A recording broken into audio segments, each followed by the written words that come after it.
It is our last show before the MLB trade deadline, which means we are going to do some trade speculation, try to figure out some names who could look a lot more interesting to your fantasy team after next Thursday's trade deadline. We'll give you some of our favorite pickups right after this on the RotoWire Fantasy Baseball Podcast.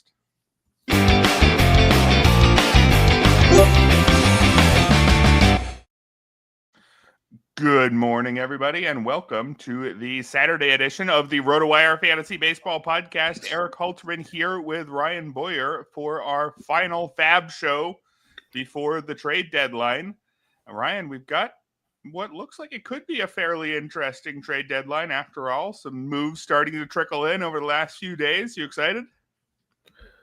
Always excited for the trade deadline. Yeah, it's always nice to get, especially from a guy who does a lot of the MLB news for RotoWire. It's nice to get the moves trickling in a little early, so we're not too slammed on trade deadline day.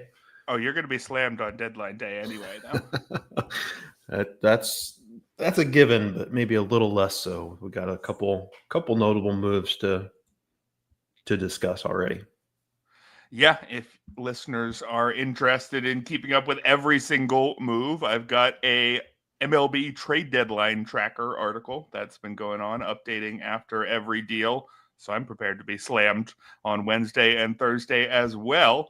But we've got a busy show today, full of usual mix of call-ups, etc., and also some trade deadline speculation, trying to figure out who we should pick up for cheap now before they get expensive next weekend. We'll give you those names in a minute, but as always, wanted to start with some of the headlines, which this time of year is not just injuries, it's also trades. We had an interesting one yesterday with the Rockies actually trading away one of their players before he became too old and useless. This is an interesting new move. League better watch out if the Rockies have figured this one out, but they have dealt Ryan McMahon to the Yankees in exchange for a couple of pitching prospects, Griffin Herring and Josh Gross.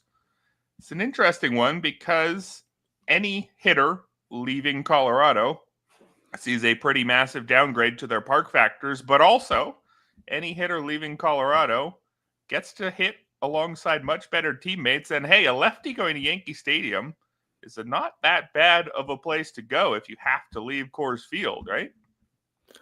Yeah, I think this might be the only situation that could have been an actual upgrade for Ryan McMahon. Lefty at Yankee Stadium, as you mentioned, and he's going to get the benefit of a much, much better lineup.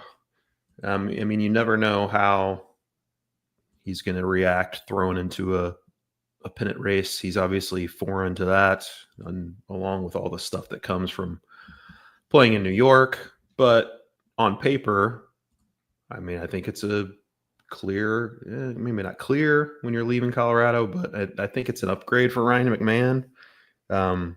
Still available in more than 60% of Yahoo leagues.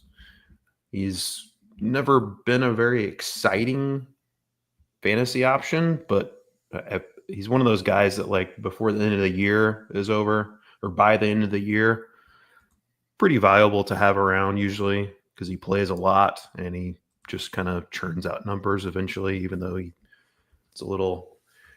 can be a little hairy on the way there. But yeah, it's interesting fit with the Yankees, the Colorados. I don't know if there's going to be any fantasy relevant from the Colorado perspective. Taking over as Orlando Arcia starting at third base for them yesterday. Could be some Kyle Farmer there. My hope is that they maybe play some Tyler Freeman at third base, and that would open up more at bats at DH.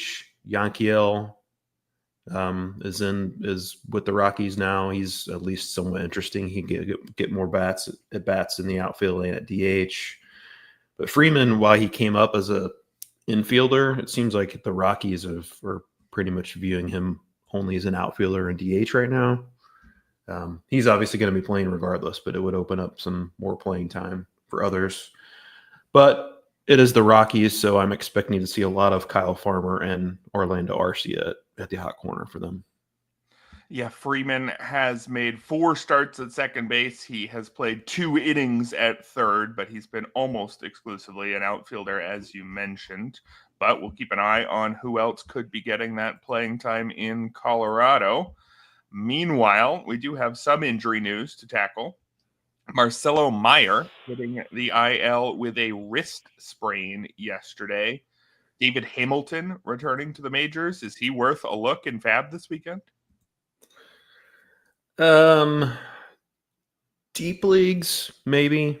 I feel like Masataka Yoshida might be the guy to benefit from this most. Rafael has been playing a lot more. He'd already been playing more second base lately before Meyer was hurt. Now I don't know if he's going to become the full-time second baseman, but that is a possibility. You hate to lose his glove in center field, but he's also a good defensive second baseman as well.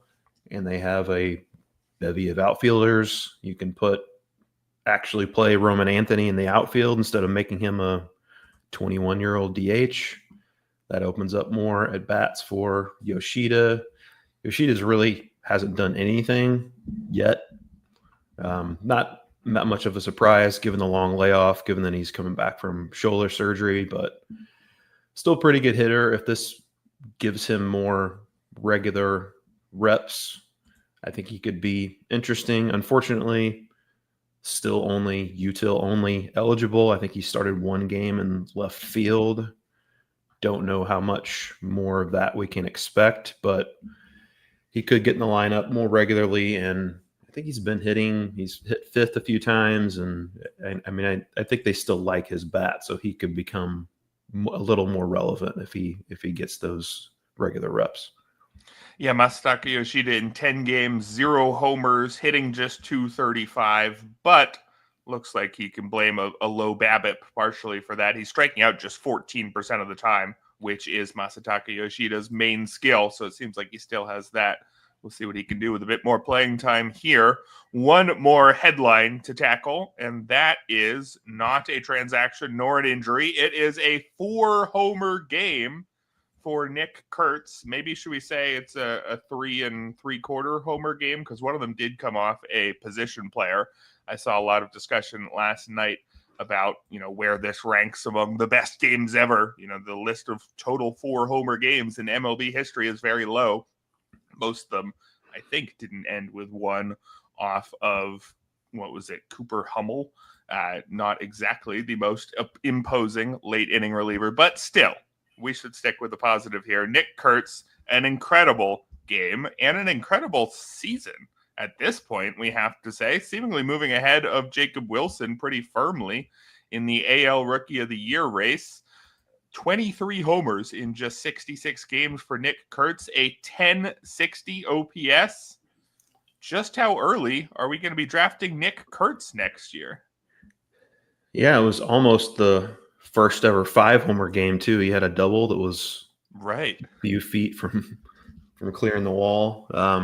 Just an insane game, insane run he's been on over the last 6 weeks. Just saw the A's put out a tweet last night. His ranks since, I don't remember the exact date, June 16th or something like that. He's first in the American League in quite literally every offensive category. Just a ridiculous run he's been on. Where are we going to take him next year? I mean, he's up to, if you look at the RotoWire earned auction values, he's up to 3 at first base now. He crossed Vlad, or passed Vlad after last night. He's played half as many games as Vlad. Pete Alonso and Cody Bellinger, I think, are ahead of him still. That's in 66 games. Trying not to be too prisoner of the moment here, but I mean, Freddie Freeman looks like he might be trending downward. Bryce Harper has been really good lately, but I mean, could you make an argument to rank Kurtz ahead of both of those guys? I think you could make the argument. Obviously, there's a lot of. It's still July 26th. We'll see what happens the rest of the season, and got to keep in mind that like 6 or so weeks ago, Nick Kurtz's OPS was under 700. So that gives you an idea how absurd of run he's been on. He had been a little unlucky though, because he's been hitting the ball incredibly hard always.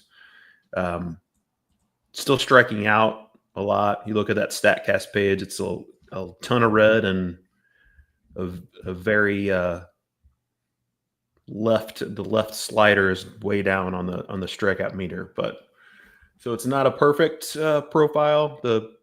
Don't know what the average is going to look like, but gosh, and he's going to benefit from playing in that park again next year.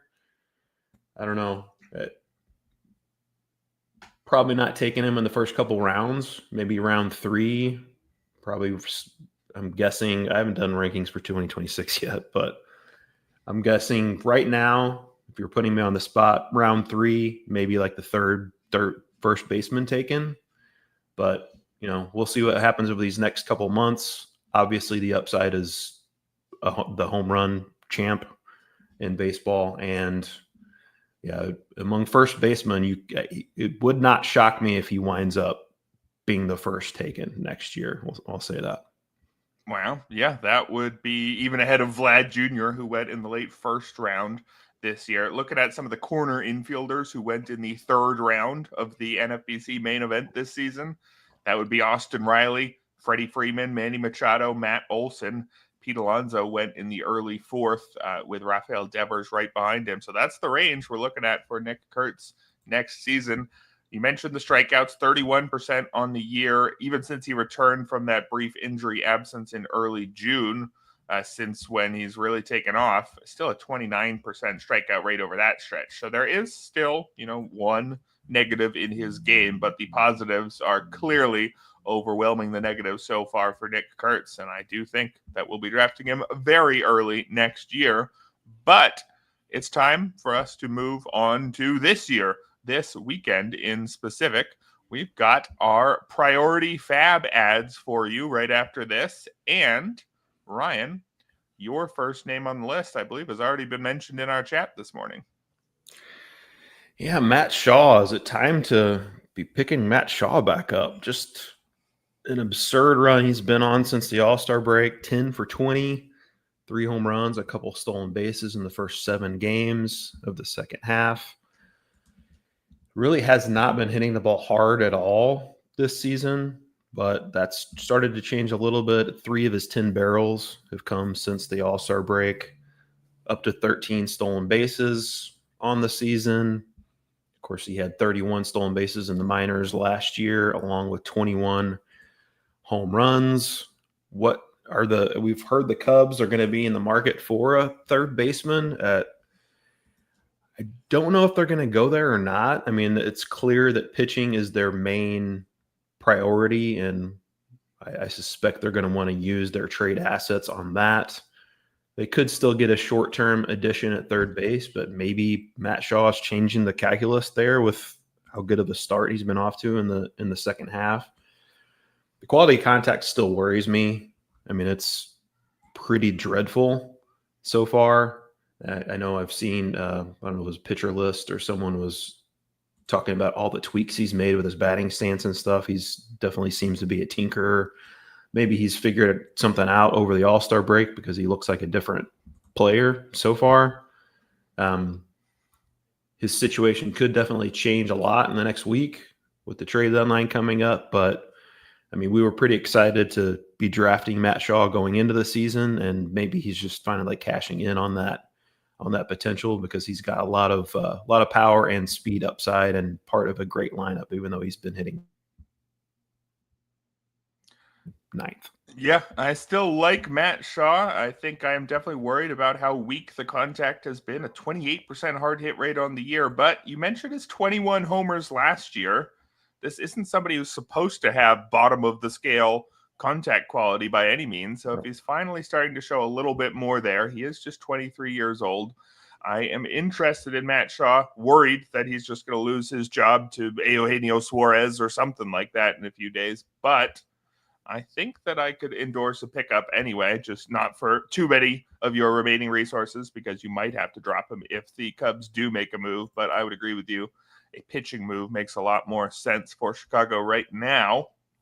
My top hitter is also eligible at second, third, and short on Yahoo, just like Matt Shaw. And my guy is better than Ryan's because he gives you outfield eligibility as well. I'm talking about Jose Caballero.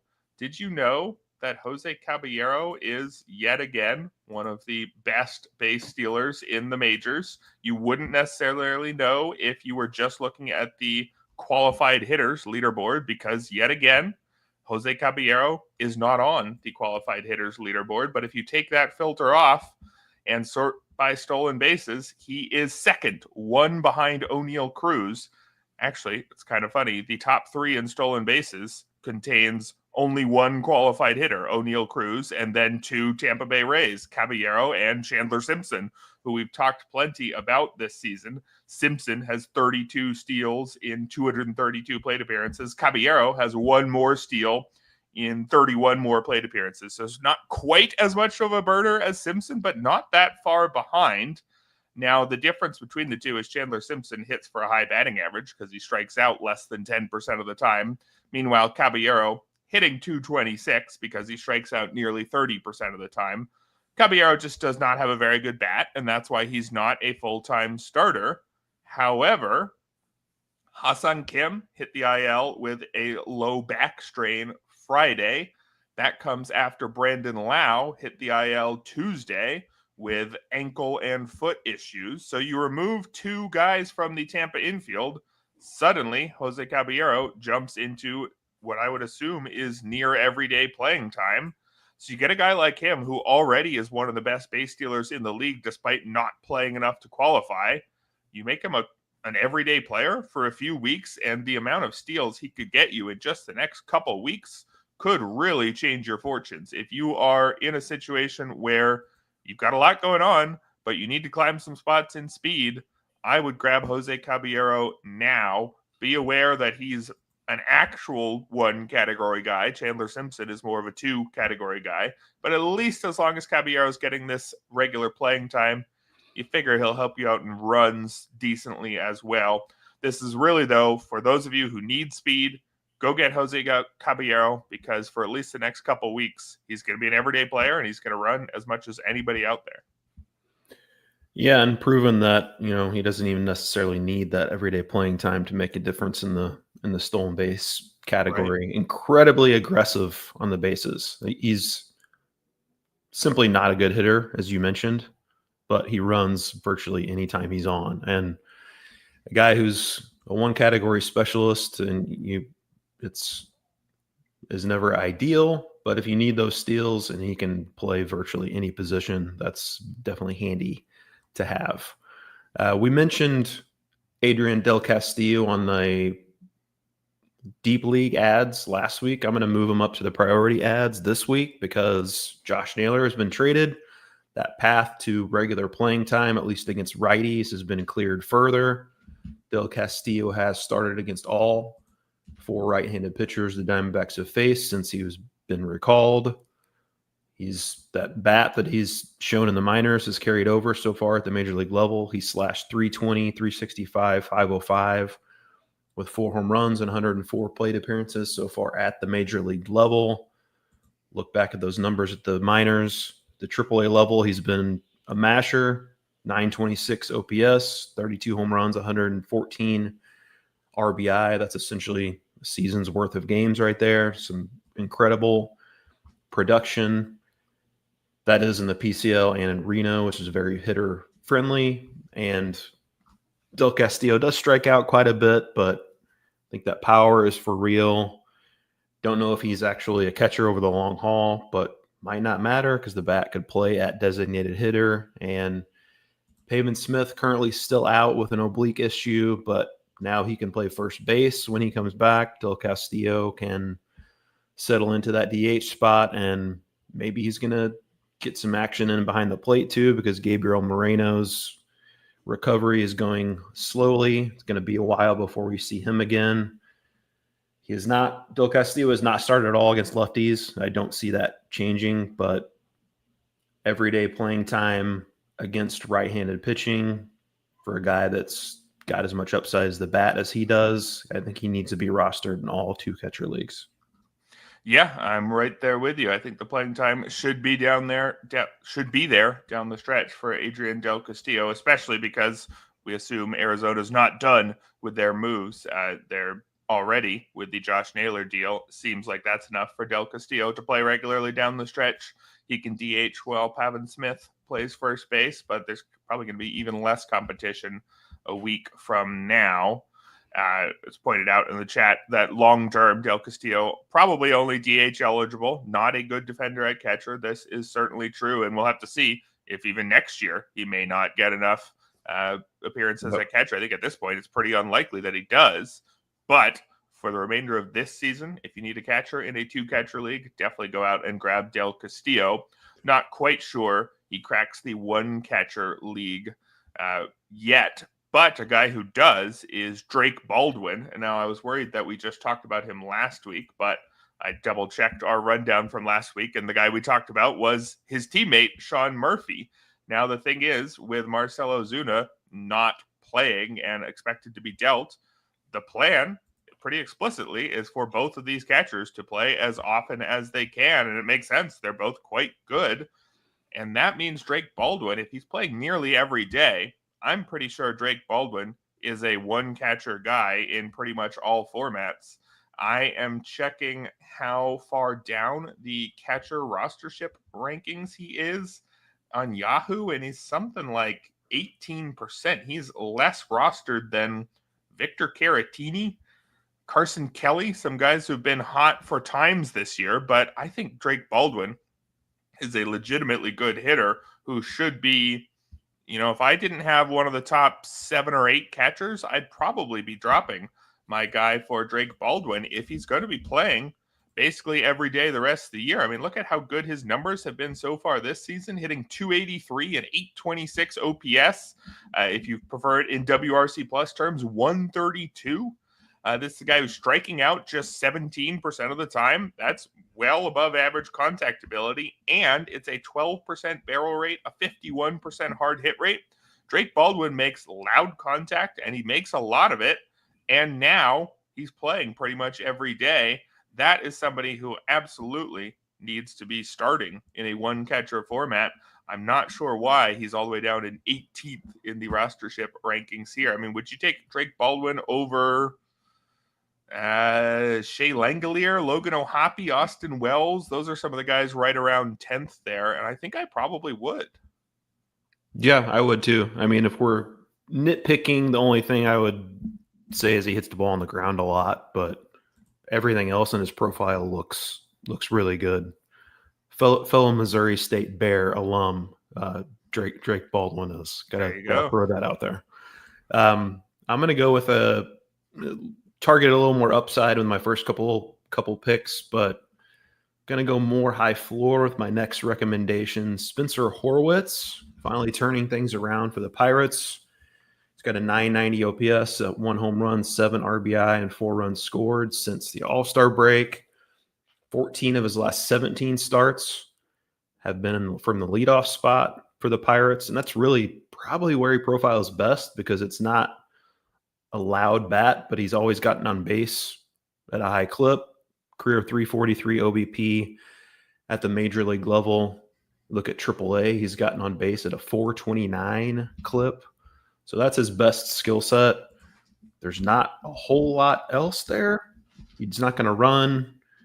His power is pretty modest, but gets on base at a good clip. He's been hitting leadoff for the Pirates. Obviously, that's not a great lineup, but any leadoff hitter is valuable to have. And he's eligible at second base in addition to first base.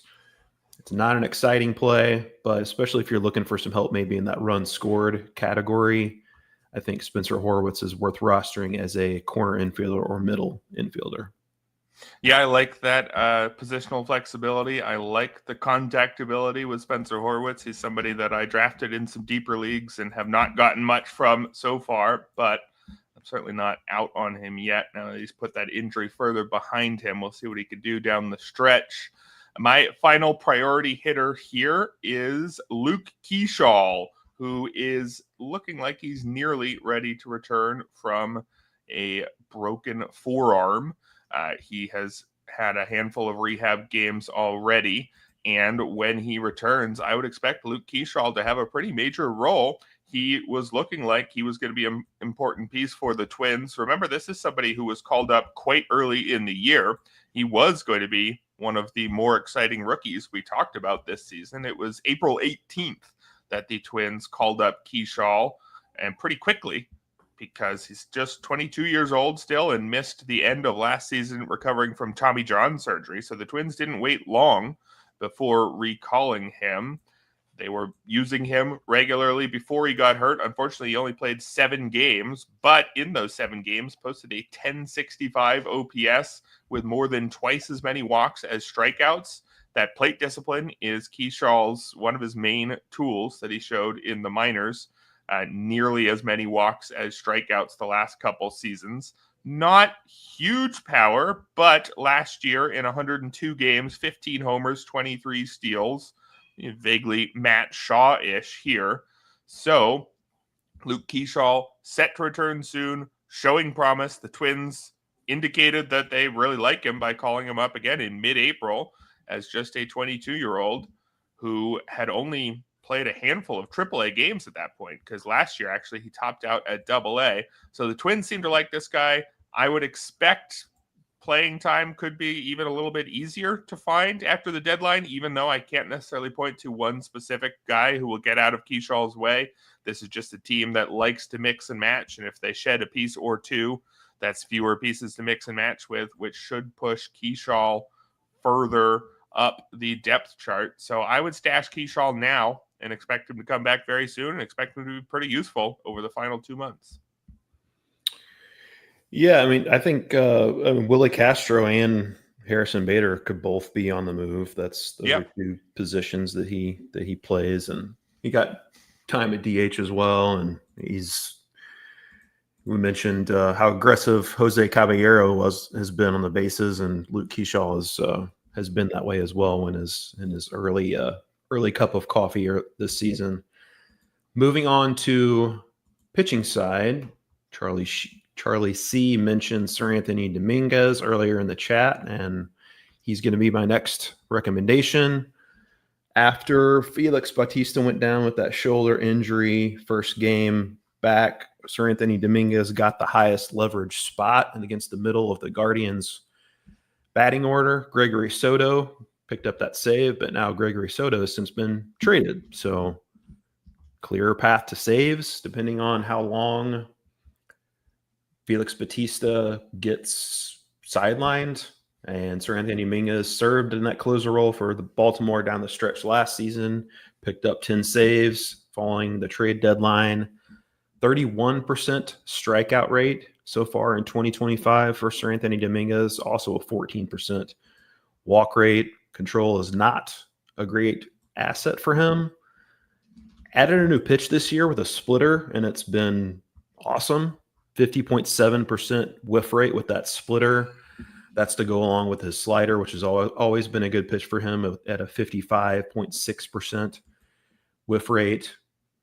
I mean, it's not a perfect relief profile, certainly with all those walks, but if you've got 2 pitches that are missing bats at more than a 50% rate, that's a pretty good spot to start from.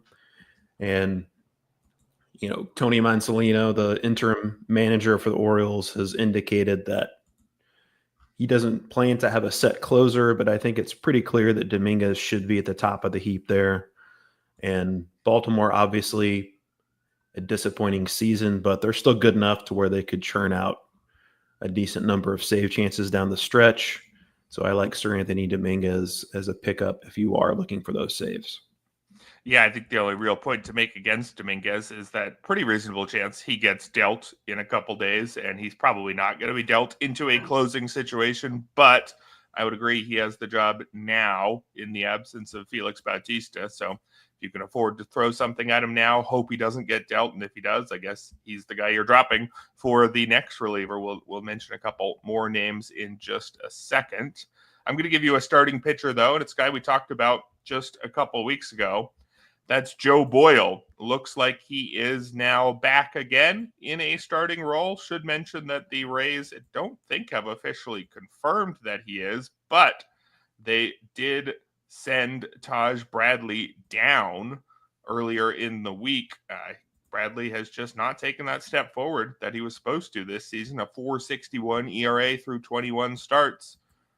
Joe Boyle has taken the step forward that he's supposed to. Boyle at the AAA level has been absolutely dominant, a 1.85 ERA and 0.99 whip in 15 outings, striking out 33% of opposing batters.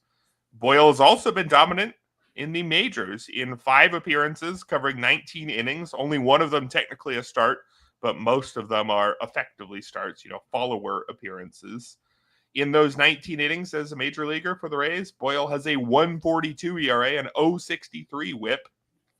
Interestingly, strikeout rate is down at 26%, still high, but down from his very high levels. But the walks are actually under control, an 8.6% walk rate from a guy who was up at 17.7% last season.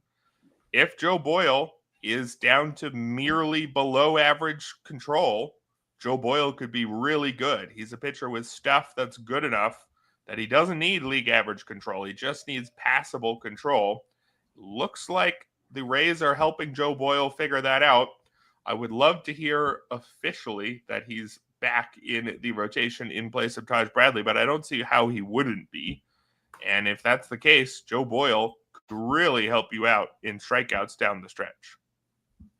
Yep, certainly still that risk there that there's regression from a control standpoint, but seems like the perfect match, him and the Rays. The Rays, very famously, their basically philosophy on pitching is just throw it down the middle and let your stuff play, and that's what Joe Boyle needs to do. I have another reliever. My next recommendation, a guy who's still currently in the IL, but could we see Blake Trinan move into that closer role for the Dodgers when he comes back? Seems like his return from that forearm injury is imminent. Tanner Scott down with an elbow injury. Kirby Yates got a save, taking over for Scott after he left with that injury. Then in Kirby Yates' next appearance, he walked all 3 batters he faced. Ben Kasparius, kind of surprisingly, got a save last night, given that he hasn't pitched that well lately, and also left his last start with an injury, or left his last appearance with an injury. But when Trinan returns, I think he probably is the best bet for saves there. He's been really good since the beginning of the last season. 2.14 ERA, 66 to 14 strikeout to walk rate. Over 54 and 2/3 innings, picked up 3 saves in the postseason last year. The major problem here is the Dodgers are almost surely going to add to their bullpen. They probably already were, even before Tanner Scott got hurt. So is Blake Trinan going to get those saves if they add to their bullpen? Depends on who they add, obviously. They could get more of a 7th, 8th inning guy. Dave Roberts in the past hasn't necessarily been in the mode of being set on a closer, but Blake Trinan is still really good when healthy. Roberts has trust in him. So unless they get just an obvious closer like a Yohan Duran, someone like that, I think Trinan could still get saves down the stretch. So deep enough league, I think he's worth stashing now while he's still in the IL.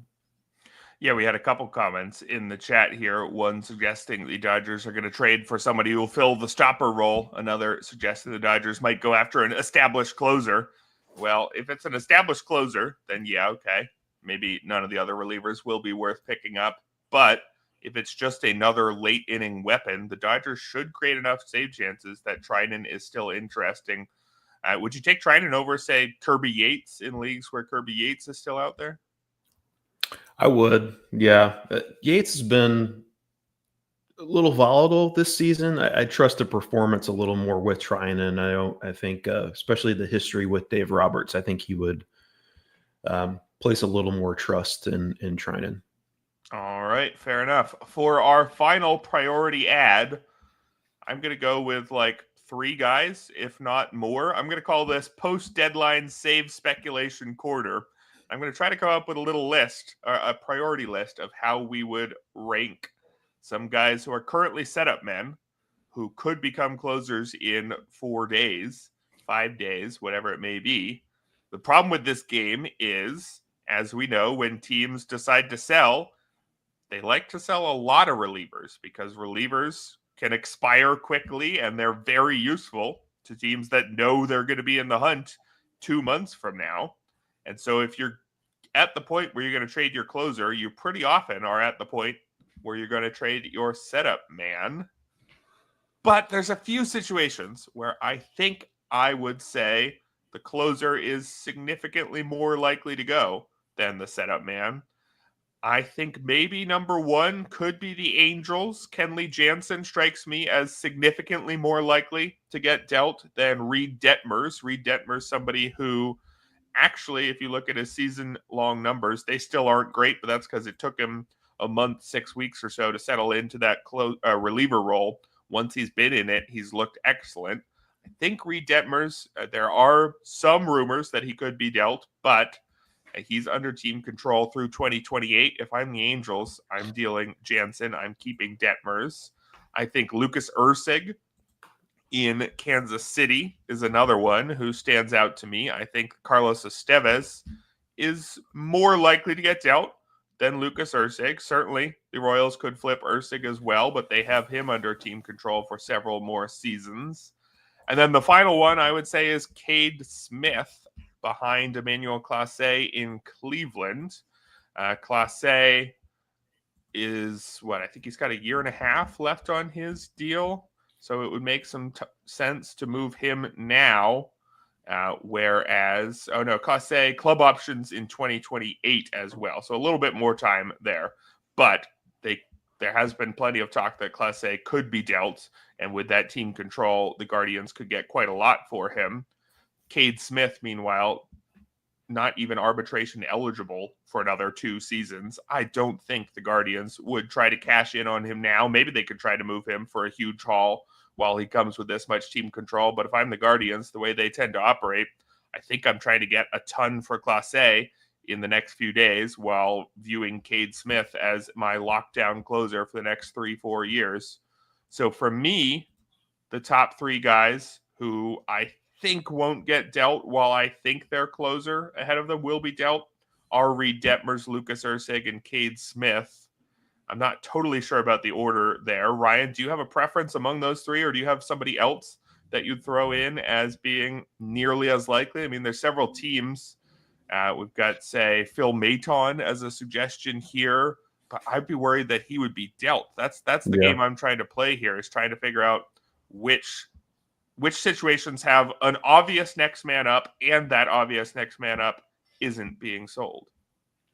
Yeah, I agree. I think Detmers is the best combination of skills and also likely to find himself in that closer role. So he would be at the top of the list.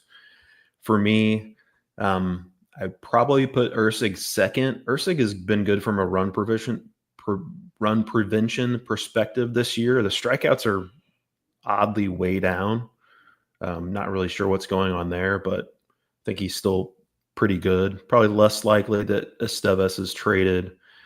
I still think it's unlikely Clase A is traded, but that certainly could happen. If that does happen, Cade Smith would move to the top of the list, but I just think out of those 3, he's probably the least likely.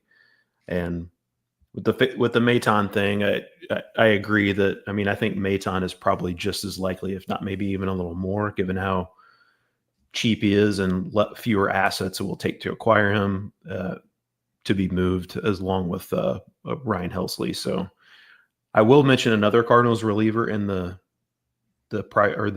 budget section. So keep your ears open for that. Yeah, we'll get to that in 1 minute. Just want to throw out a couple more relievers that were mentioned in the chat here who I didn't include. I see a suggestion, Cade Smith. again, but also Jason Adam and Griffin Jacks. Interesting suggestions there. I mean, we know that the Padres, I wouldn't put it past them to sell while contending, selling and buying at the same time. So it's not impossible that Robert Suarez could go and Jason Adam would be the next man up. I think it's less likely than some of the guys we've discussed, but maybe Griffin Jacks behind Joan Duran. That's a situation where I just would be worried that the two guys are equally likely to move.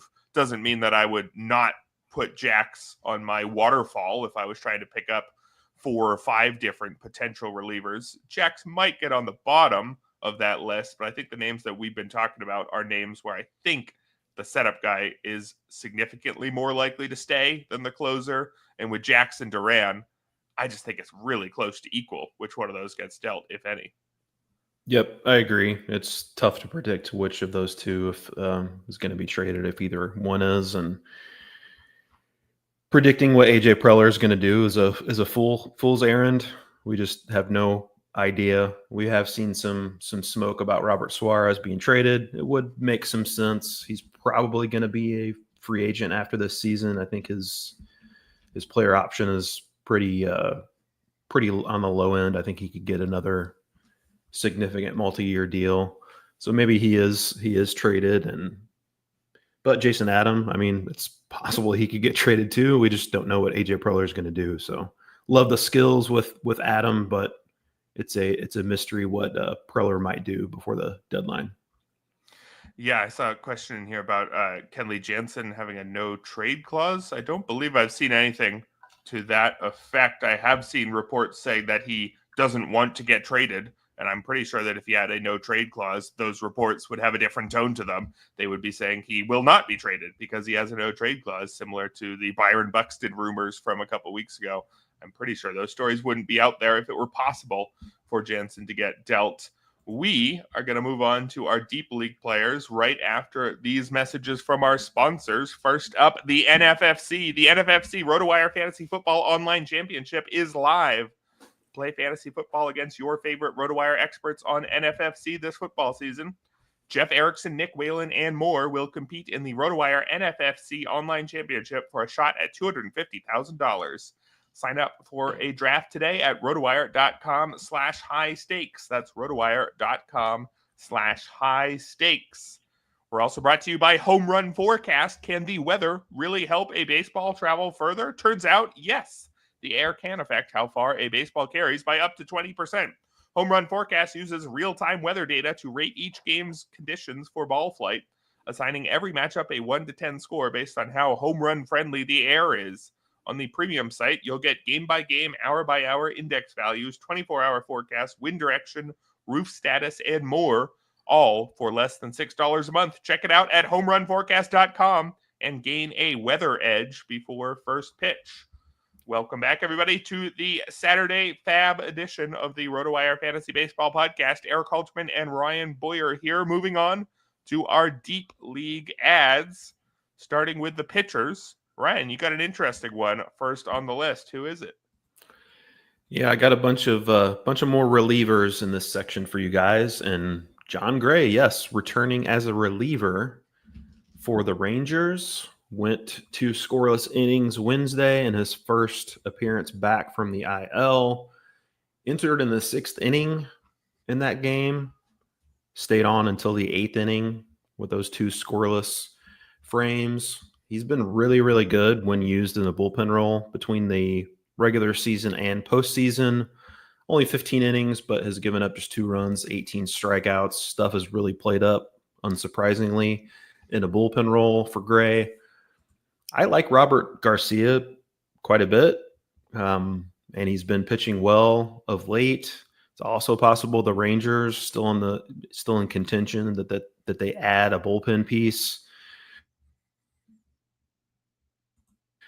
But I think I'm pretty confident that John Gray would be good as a full-time reliever.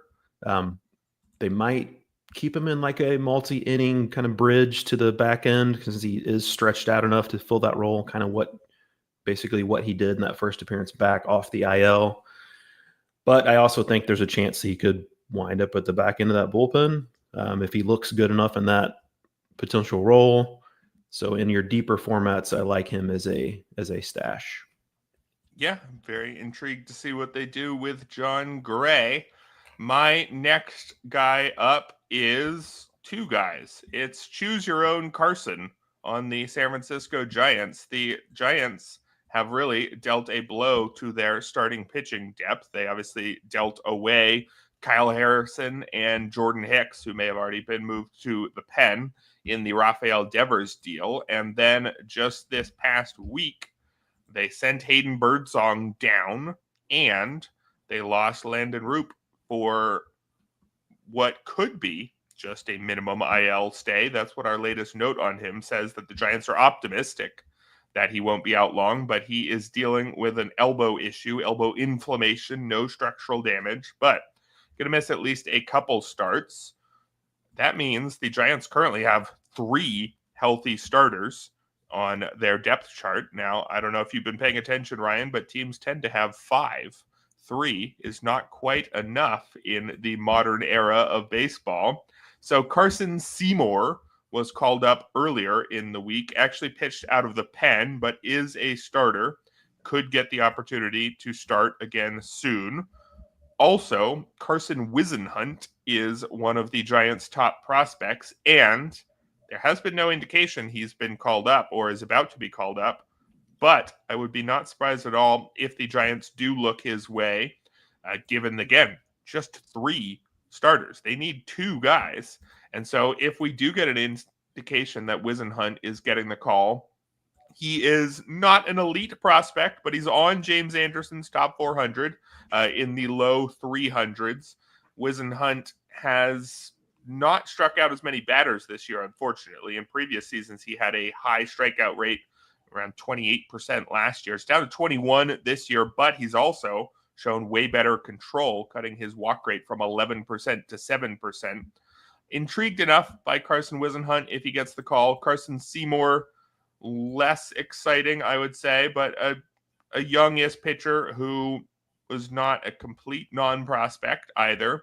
And he is, again, somebody who already got the call up to the majors. Carson Seymour pitched in relief, but if he's getting the call, the thing to remember here too, San Francisco, great place to pitch. So even if I'm not completely convinced about the skill set for these 2 Giants, I do think that a fringy Giant is more interesting than a fringy pitcher in most places.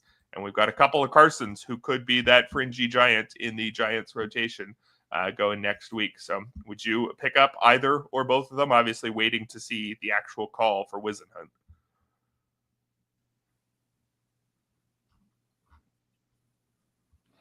Yeah, if Whisenhunt does get that opportunity, I would lean towards him. But as you mentioned, good place to pitch at Oracle Park. Certainly, Giants have a pretty good team. Should have some decent offensive support. But keep an eye on what the Giants' plans are for their rotation in the immediate future.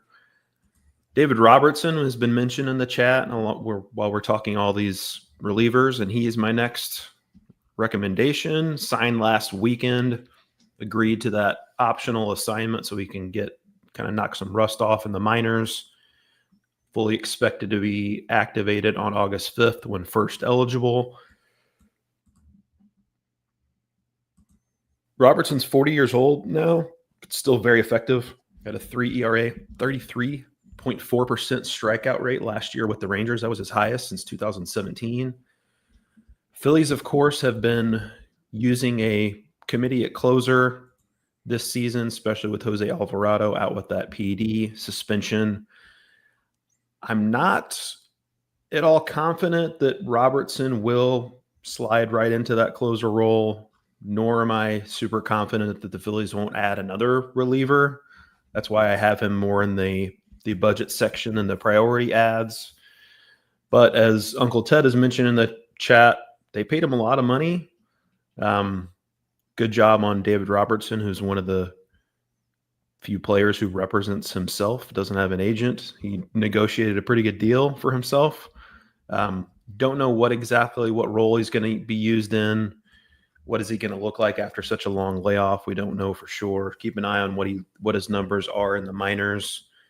But certainly could see him closing the last couple of months for a really good team. That alone is worth some intrigue. But as I mentioned, not confident that it is going to be right in that ninth inning, especially not right away. Also think the Phillies could still pursue additional bullpen help. But still, I think Robertson, still a very effective reliever and could potentially get saves down the stretch for a good team. Yeah, I would expect Robertson to be no more than a committee member, but the Phillies do spread the saves around. I would be very unsurprised if Robertson doesn't finish with, that was way too many negatives. I've lost track of my sentence. I think that David Robertson might save at least a handful of games by the end of the year, would be the more direct way of putting it. My next guy on the list is somebody the Phillies traded away to get David Robertson back in 2022 when they acquired Robertson at the deadline as some extra relief help. And what ended up happening is he missed the NLDS with a calf injury that he suffered while jumping up and down celebrating Bryce Harper's home run in the wild card round. So that didn't go very well for the Phillies, and they lost Ben Brown to get him.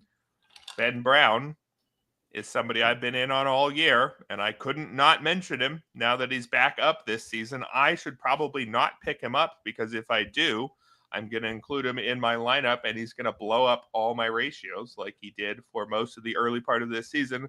But I just can't quit Ben Brown when a guy has peripherals that are this much better than the actual ERA. It's just going to take longer than half a season for me to say this guy's no good. And I know the two-pitch pitcher thing is a problem, and maybe Ben Brown fits best in relief, but this is a 25-year-old pitcher who had some real prospect pedigree, who has a career 352 SIERA, 366 xFIP in 32 outings, 138 and 2/3 innings. Most of the numbers are really good, except for the ERA, which is at 6.58 this year, or 6.48 this year, I should say, 5.32 for his career. It has not worked out for Ben Brown so far, but if you took 10 pitchers who had ERAs like this and ERA estimators like this, 7 or 8 of them are going to pitch much more like their ERA estimators going forward, and I am not at all ready to say Ben Brown is somebody who conclusively underperforms his ERA estimators and is never going to be as good as they suggest. Now, Ben Brown was just called up into a long relief role, but the Cubs do have a potential opening in the rotation right now. We actually have Brown penciled in as the possible starter tomorrow against the White Sox, and I think I'd probably risk him in that one in a daily moves league where I could pick him up. But again, that's me, world's biggest Ben Brown fan, unfortunately. So I don't know. Am I crazy for even throwing him on here? Or do you buy the logic that, look, if we use the process we use for every other player, it's telling us Ben Brown is pretty good despite the results? Yeah, we'll have to go back and tally up how many times Ben Brown has been listed in this in this space every Saturday. He's got to be, if he's not at the top of the list, he's got to be up there close. And it's probably been pretty evenly split between priority ads and deeper league ads. That gives you an idea of just everybody's a little confused and not sure what to expect from Ben Brown. But I agree with you that the stuff is still tantalizing. Cubs, as we mentioned, are probably going to add pitching. I'm not sure what his role is going to ultimately look like, but I do like the talent still. I'm with you there. I teased a Cardinals reliever earlier, and here's where I mentioned him, Riley O'Brien. But it's definitely a deeper league ad here, but I think Ryan Hillsey and Phil Maton could both probably, I frankly expect both of them to be traded. And Riley O'Brien has pitched really well lately over his last 18 1/3 innings, has allowed just one earned run. He's got a 24-11 strikeout to walk rate over that stretch. Look at that StatCast data from Riley O'Brien. Lots of red other than that walk rate. walks a lot of guys, but the stuff is really, really good. Put up huge strikeout numbers at the AAA level as well. Also lots of walks at the AAA level. Control is not good, but the stuff has always been really good with Riley O'Brien. He's touches 100 miles per hour with his fastball. That plays up even more because he's got elite extension, gets lots of ground balls. As I mentioned, don't know what the control is going to be. Well, I actually probably do know what the control is going to be moving forward, and it's not going to be great. But he misses bats, puts the ball on the ground. He's being trusted in more high leverage situations. Could be a lot of turnover in that Cardinals bullpen over the next week. And Riley O'Brien has a big arm and could be entrusted in more late inning situations. Holds, saves, one of the two, hopefully saves. I think in your deeper formats, he's worth a look. Are we still keeping him below the Ursegs and Smiths and Detmerses that I mentioned in the priority section? Or do you think Riley O'Brien maybe actually is nearly as good an ad as those guys? I would put him below. Okay. And I don't think you're going to have to outbid people for Riley O'Brien. I think if you just throw a buck on him, you probably get him. It's worth a shot. All right. Yeah, sounds right to me. Let's move on to the deep league hitters to close things out today. And the first name on the list is Josh Young. Now, I think I may have technically cheated a little bit to get him on here. We usually go with less than 50% rostered in TGFBI. I believe he's like 53%, but it's close enough. I think in a lot of deep leagues, Josh Young was dropped when he was sent down in early July. And I don't blame people. Josh Young was not very good. And then he was in the minors. He got the call up again on Monday. This is with Jake Berger hitting the IL. Rowdy Tellez going to play some first base. Josh Young up to start at third.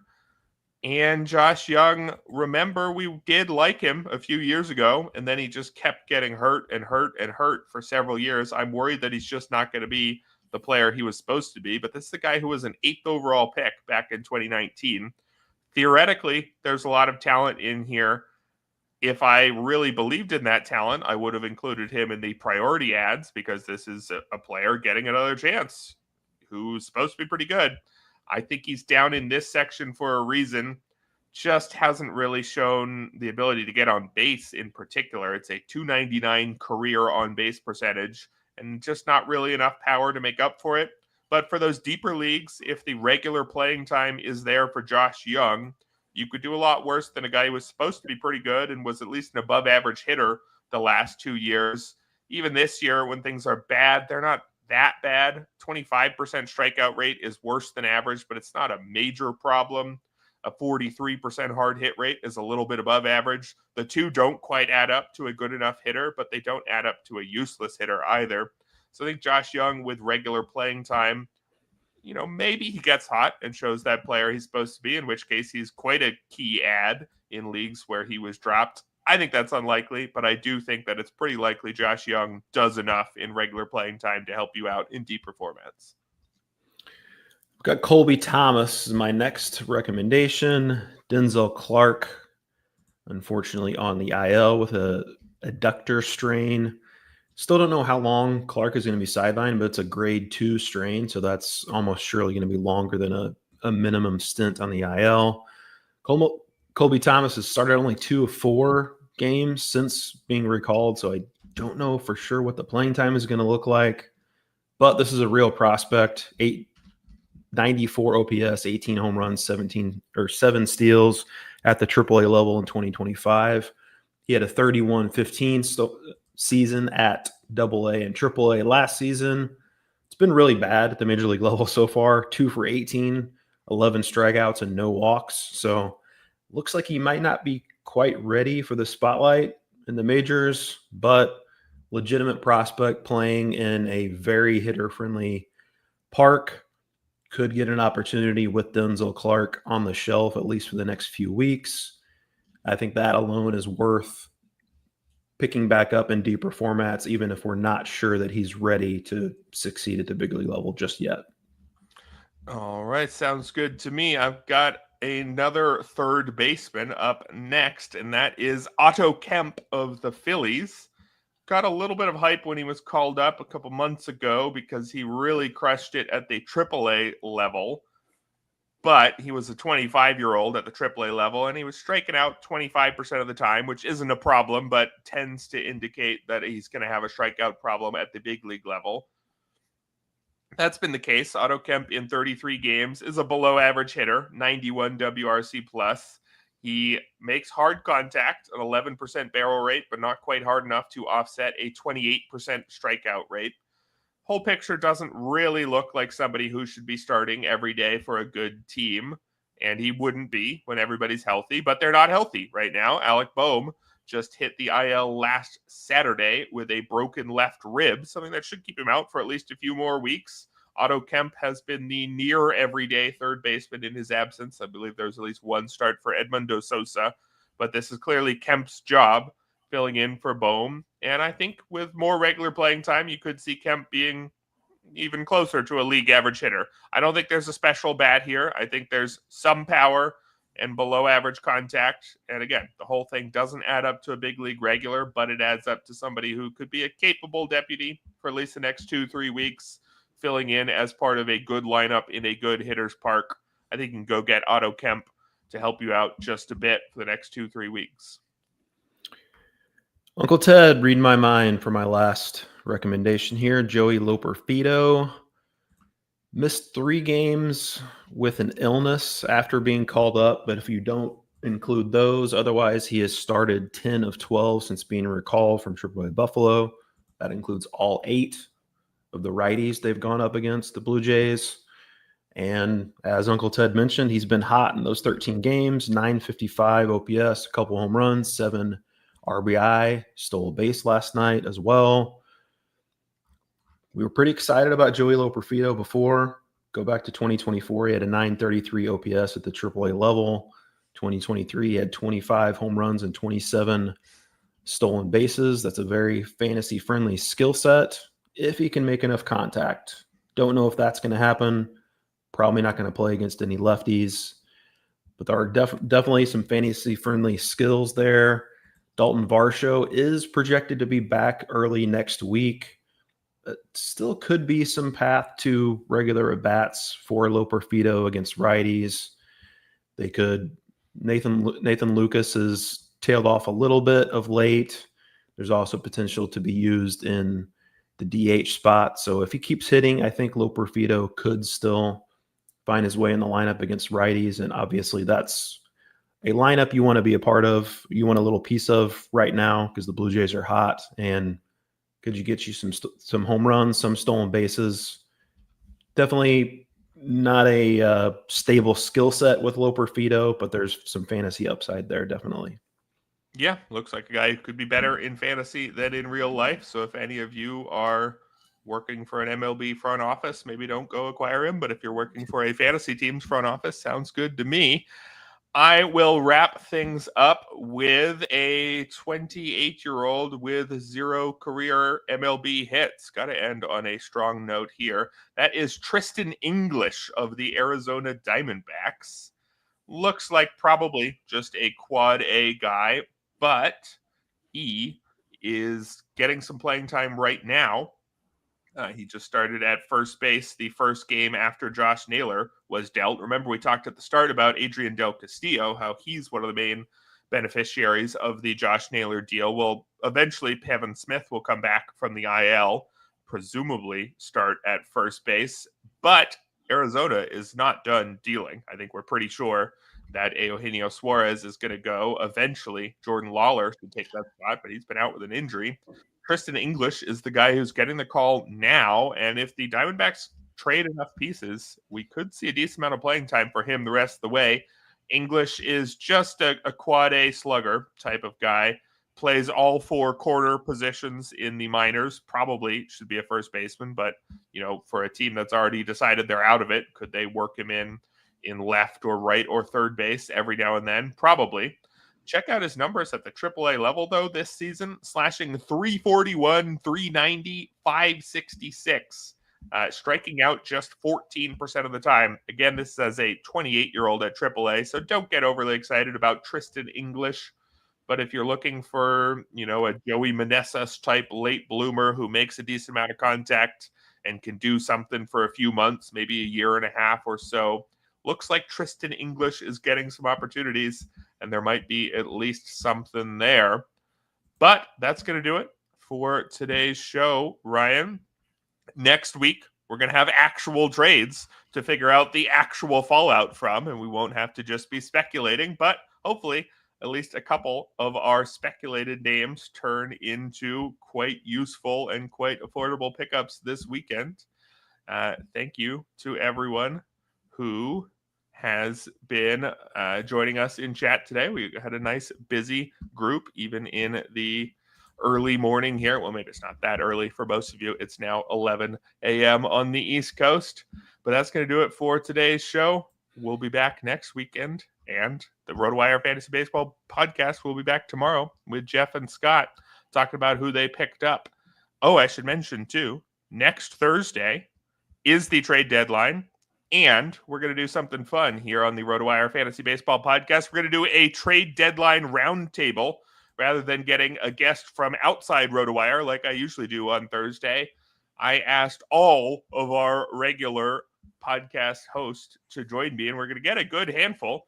Not sure the exact number. We're going to have, I think, 4 or 5 of the regular RotoWire hosts all going live about an hour-ish after the deadline to talk about all of the biggest moves. So that should be quite excited. Looking forward to that one, Ryan.